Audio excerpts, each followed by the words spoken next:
Hi ಎಲ್ಲರಿಗೂ ನಮಸ್ಕಾರ. First time ನನ್ನ ವಿಡಿಯೋ ನೋಡೋರು ಪ್ಲೀಸ್ ಲೈಕ್ ಮಾಡಿ, ಶೇರ್ ಮಾಡಿ, ಹಾಗೆ ಸಪೋರ್ಟ್ ಮಾಡಿ. ಸಬ್ಸ್ಕ್ರೈಬ್ ಮಾಡ್ಕೊಂಡೆ ನೋಡ್ತಿದ್ರೆ ಸಬ್ಸ್ಕ್ರೈಬ್ ಮಾಡ್ಕೊಳ್ಳಿ.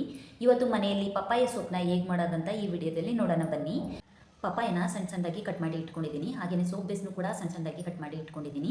ನಾನು ಸೋಪ್ ಬೇಸ್ನ ಆನ್ಲೈನಲ್ಲಿ ಪರ್ಚೇಸ್ ಮಾಡಿದೆ. ನಿಮ್ಗೆ ಯಾರಿಗಾದ್ರೂ ಬೇಕು ಅಂದರೆ ಸೋಪ್ ಬೇಸು ಡಿಸ್ಕ್ರಿಪ್ಷನಲ್ಲಿ ಲಿಂಕ್ ಕೊಟ್ಟಿರ್ತೀನಿ, ಹೋಗಿ ಪರ್ಚೇಸ್ ಮಾಡ್ಬೋದು. ಒಂದು ಪಾತ್ರೆಯಲ್ಲಿ ಬಿಸಿನೀರು ಕಾಯೋಕ್ಕೆ ಇಟ್ಟಿದ್ದೀನಿ.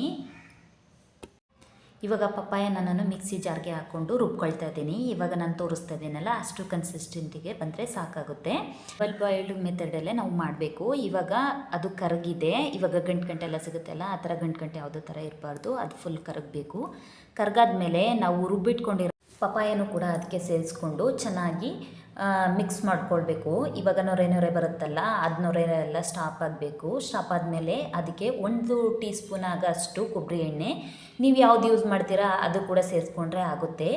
ಜೊತೆಗೆ ಇದು ಸ್ವಲ್ಪ ತಣ್ಣಗಾಗೋಷ್ಟು ಬಂದಾಗ, ಅಂದರೆ ಇವಾಗ ಪೂರ್ತಿಯಾಗಿ ಇವಾಗ ಸೋಪ್ ನಮಗೆ ರೆಡಿಯಾಗಿದೆ. 2 ವಿಟಮಿನ್ ಕ್ಯಾಪ್ಸೂಲ್ನ ಸೇರಿಸ್ಕೊಂಡು ಅದನ್ನು ಕೂಡ ಚೆನ್ನಾಗಿ ಮಿಕ್ಸ್ ಮಾಡ್ಕೊಳ್ತಾ ಇದ್ದೀನಿ. ಮಿಕ್ಸ್ ಮಾಡಿಕೊಂಡು ಇವಾಗ ನಮಗೆ ಪಪ್ಪಾಯ ಸೊಪ್ಪು ರೆಡಿಯಾಗಿದೆ.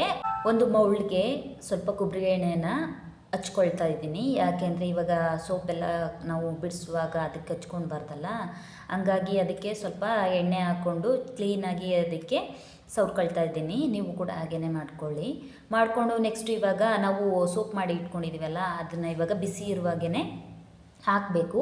ಹಾಕ್ಬಿಟ್ಟು ಇದನ್ನು ಒಂದು ಹಾಫ್ ಆನ್ ಅವರ್ ತಣ್ಣಗಾಕಿಟ್ರೆ ನಮಗೆ ಪಪ್ಪಾಯ ಸೊಪ್ಪು ರೆಡಿಯಾಗಿರುತ್ತೆ. ಇವಾಗ ನಾನು ತೋರಿಸ್ತೀನಿರಲ್ಲ, ಅದೇ ಮೆಥಡಲ್ಲಿ ನೀವು ಮಾಡಿದೆ ಈಸಿಯಾಗಿ ಮನೆಯಲ್ಲೇ ಪಪ್ಪಾಯ ಸೊಪ್ಪನ್ನ ಮಾಡ್ಕೊಳ್ಬೋದು.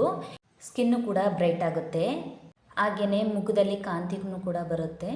ಜೊತೆಗೆ ಇವಾಗ ಪಿಂಪಲ್ಸ್ ಆಗಿರೋ ಕಪ್ಪು ಕಲೆಗಳು ಕೂಡ ಹೋಗುತ್ತೆ. Thank you for watching.